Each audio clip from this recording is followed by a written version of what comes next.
So, what is this common sense revolution we keep hearing about? Trump and various other politicians keep talking about common sense, that they're focused on doing things with common sense. What they're hearkening to or referring to, whether they know or not, is the Holy Spirit. Common sense inevitably comes down to responding to the inner workings of the Holy Spirit. We cannot go against God without going against the reality He created, and this includes our own mind. If we go against God, we're going against what is called common sense. We're going against reality. We're even going against logic and morality. So we can't just find another idol or another leader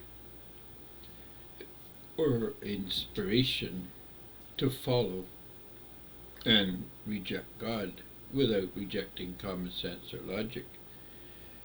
In other words, insanity is the distance between you and God.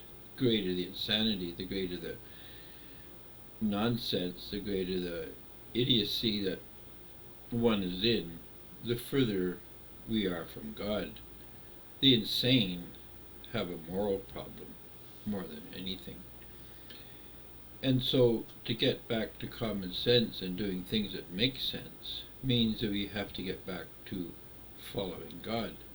We have to get back to being the church, because the individual cannot be logical. The individual can't act with common sense, even when they attempt to do right in their own life.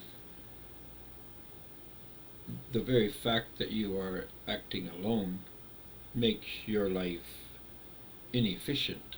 The individual cannot be efficient. So when the American president and his associates talk to you about being efficient, eventually at some point they have to talk about a theocracy or a system under God. They have to talk about becoming a church. Now they may not get to this point, but they won't get to the point of being efficient either. We have to coordinate with each other. The church is a sophisticated system under God. It's a theocracy. But in it, we are all doing what we do best, because this is to the glory of God. Acting in a manner that is less than pleasing to God, or less than what we could do, is not to be efficient, and it is not following the Holy Spirit. All these things are integrated because God's world is integrated, God's thinking is integrated, and our way of living is integrated when we are obeying God.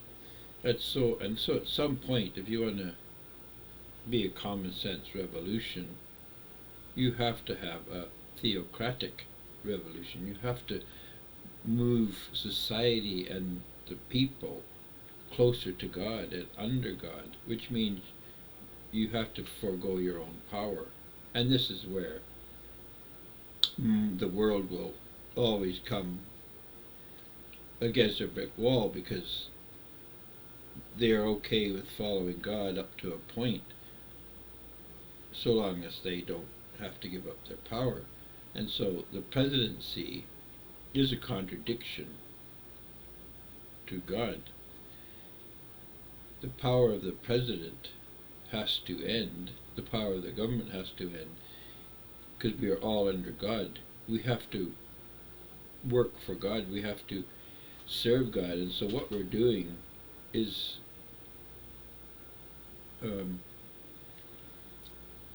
determined on its own merit. The church looks at the individual to see how well they are performing, and if they're performing to their utmost, as well as the individual has a right to look at the church and to see if the church is using its resources to the utmost. So common sense comes down to being under God, doing everything to the glory of God, without the state or the state law telling you that you have to be this way, work this way, do this or that. And this is a big leap of faith. And this is where probably all these common sense revolutions will come to an end or hit a brick wall. They won't be able to make that leap from seeking to be efficient, seeking to be a common sense revolution, and actually becoming a theocracy.